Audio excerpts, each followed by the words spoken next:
प्रिय श्रोताओं, तंत्र में भैरवी के अनेक रूपों की व्याख्या की गई है।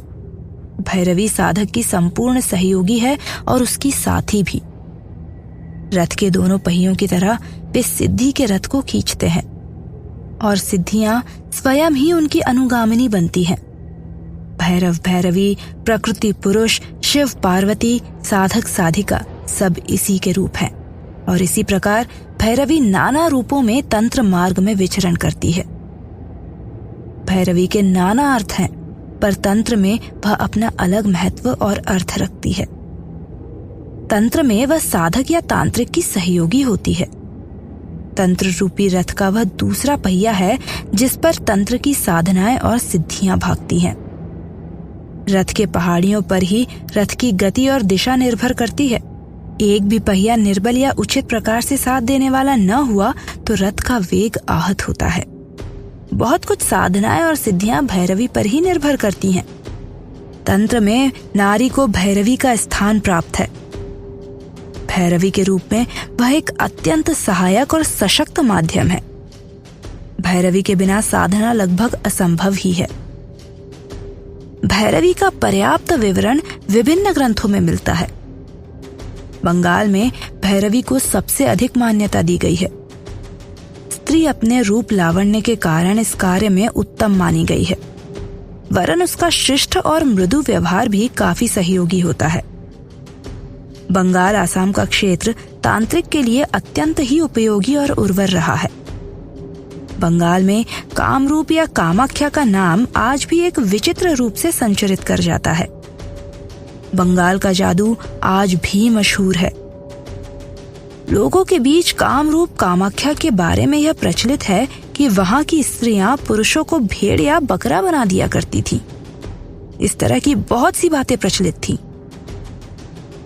बंगाल में कामाख्या का मंदिर तंत्र साधना का एक प्रमुख केंद्र रहा है। अधिकांश बंग बालाएं इसी कारण अपने समय की उत्तम भैरवी थीं। बंगाल के प्रसिद्ध उपन्यासकार बंकिम चंद्र चट्टोपाध्याय ने अपने कई उपन्यासों में भैरवी को एक पात्र बनाया है। भैरवी का सबसे बड़ा गुण उसके सहयोग की भावना है। डॉक्टर मैस्मर ने जिस सम्मोहन विद्या या मैस्मरिज्म का आविष्कार किया, उसके लिए अनिवार्य शर्त थी कि सम्मोहित होने वाला सहमत हो तथा इसमें योगदान भी करे। यह माना गया है कि बिना इस प्रकार के सहयोग के किसी को भी उसकी इच्छा के विपरीत सम्मोहित नहीं किया जा सकता। इसी प्रकार की इच्छा एवं सहमति तंत्र में भी परम आवश्यक है। अतएव भैरवी का पूरा सहयोग पाकर ही तांत्रिक अपनी साधना में सफलता प्राप्त कर सकता है। भैरवी का चुनाव तांत्रिक की अपनी इच्छा पर है। वैसे तंत्र के कई रूप प्रचलित थे और हैं, पर इन तमाम रूपों के बावजूद प्रत्येक तंत्र में भैरवी को अनिवार्य शर्त माना गया है। इस विद्या में महत्वपूर्ण स्थान रखती है वह। भैरवी की ऊर्जा ही साधक या तांत्रिक को विशिष्ट शक्तिवान बनाती है। भैरवी के नाना प्रकार के चित्र, मूर्तियां भारत के विभिन्न स्थानों से प्राप्त हुए हैं। खजुराहो के मंदिरों में भी इनका विशेष रूप से चित्रण किया गया है। कहीं कहीं इनको योगिनियों का भी नाम दिया गया है। जबलपुर में भेड़ाघाट के पास 64 योगिनी का मंदिर आज भी है और यह एक प्रसिद्ध मंदिर है। योगिनी का अर्थ होता है योगदान करने वाली, योग देने वाली। एक प्रकार से ये सब तंत्र की भैरवियां ही हैं। सुप्रसिद्ध लेखिका शिवानी ने भी भैरवी नाम से एक उपन्यास की रचना की है। उपन्यास काल्पनिक होते हुए भी अपने आप में महत्वपूर्ण इसलिए है कि इसका चित्रण कुछ विधि से किया गया है। वह परंपरागत रूप से चला आया उसका ही रूप है। भैरवी के संबंध में काफी विवरण तंत्र शास्त्रों की पुस्तकों में है। उसका रौद्र रूप भी अनेक मंदिरों में उत्कीर्ण है। भैरवी का चयन करना तांत्रिक की इच्छा पर है। भैरवी तांत्रिक के लिए एक प्रकार से गृहिणी के रूप में है।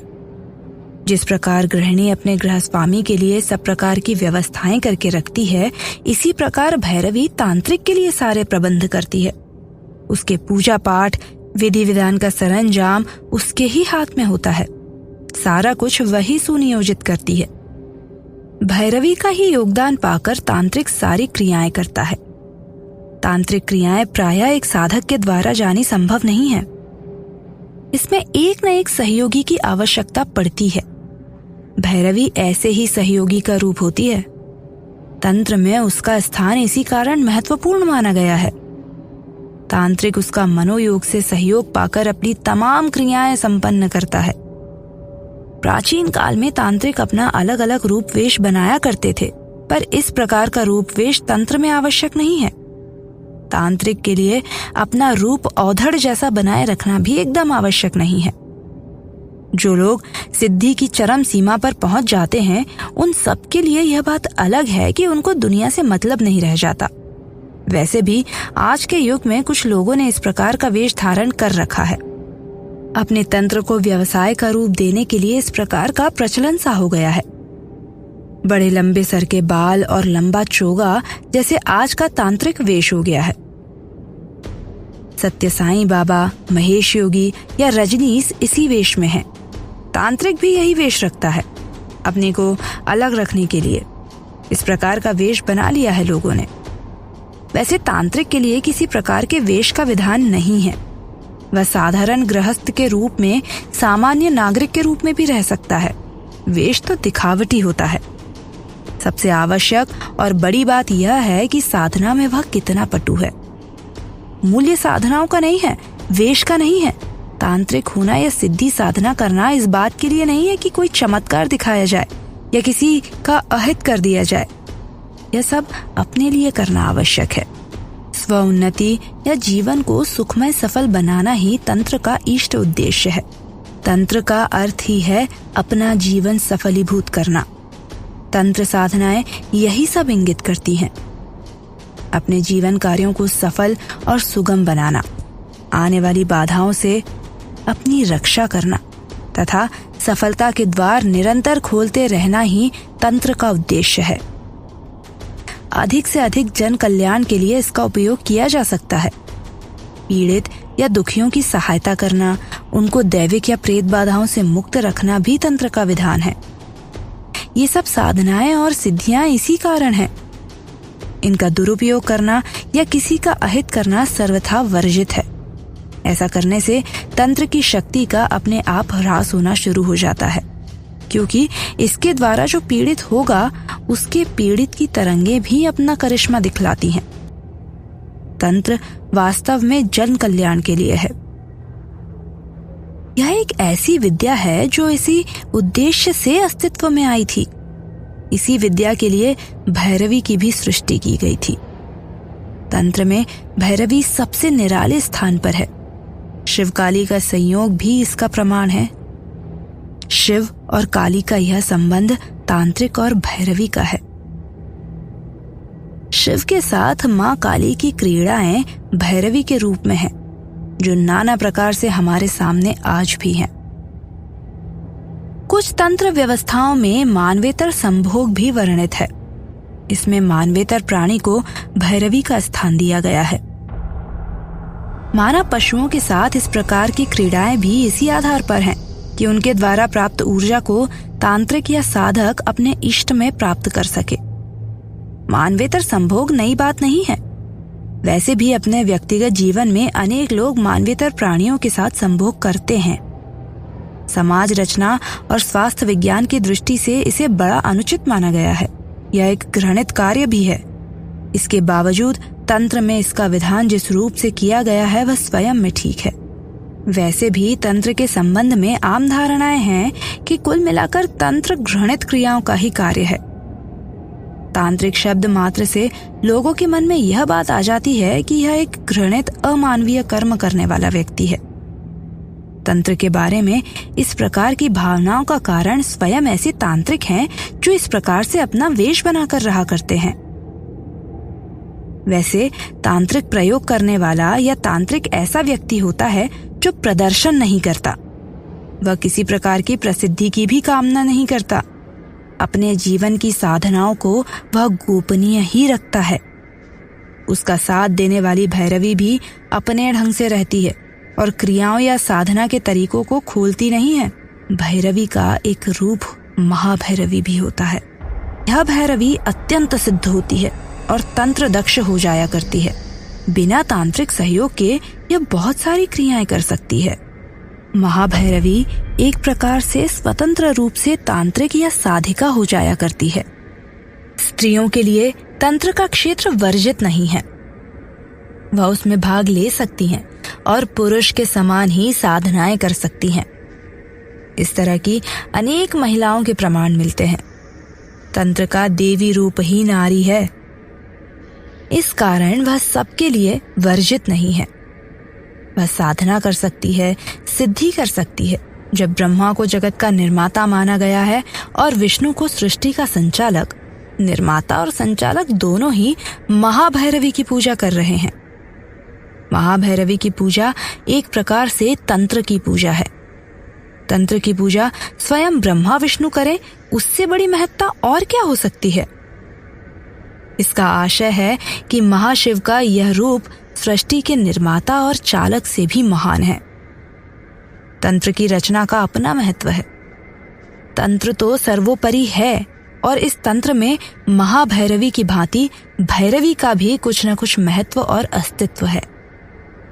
इस कारण भी भैरवी की उपयोगिता का आभास किया जा सकता है। भैरवी तांत्रिक के लिए सेतु का कार्य करती है। साधना का पुल पार कर सिद्धियों तक जाने के लिए भैरवी एक सशक्त माध्यम है। तंत्र की यह नारी एक ऐसा महत्वपूर्ण भूमिका अदा करती है जो केवल अनुभव से जाना जा सकता है। साधना के लिए यह एक संबल है। हर कदम पर उसका सहयोग एक ऐसा बल है जो तांत्रिक में हतोत्साह या निराशा नहीं पैदा होने देता। ये तमाम तथ्य तंत्र में नारी की अब तक की उपयोगिता देखते हुए सरलता से समझा जा सकता है। स्वयं में उपयोगी है। वह सिद्धि का मार्ग साधनाओं के द्वारा प्रशस्त करने का माध्यम है। कुछ तंत्र शास्त्रों में नारी के स्थान पर अन्य जीवों का उपयोग करना भी विधान है। मादा जीवों का भी उपयोग तांत्रिक प्रायः करते हैं, पर उनको उपयोग में लाने का तंत्र शास्त्रों से कोई तथ्य स्पष्ट विधान नहीं है। मानवेतर मैथुन कहाँ तक ऊर्जामय है, इस संबंध में भी कोई उपलब्धि नहीं है। केवल नारी का भैरवी के रूप में ही विशद विवेचन है। तंत्र सेक्स के साथ चलता है और सेक्स का आधार है भैरवी। प्रायः भैरवी का चुनाव तांत्रिक अपने साधनों से करता है।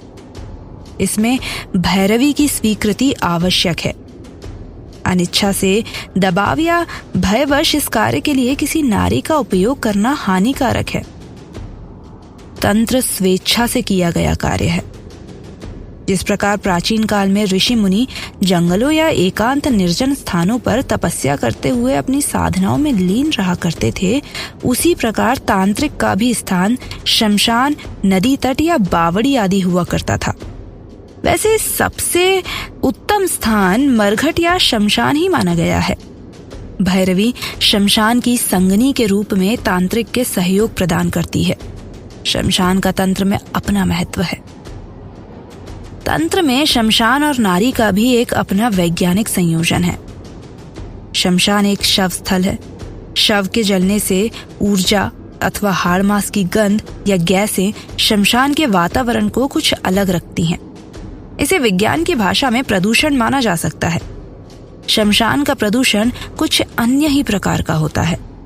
दिन का वातावरण चाहे जो हो, पर रात में शमशान का वातावरण कुछ और ही होता है। रात के वातावरण में शमशान का नीरवता अत्यंत भयानक होती है। इसके अलावा वहां का विधान अन्य स्थानों से कुछ अलग होता है।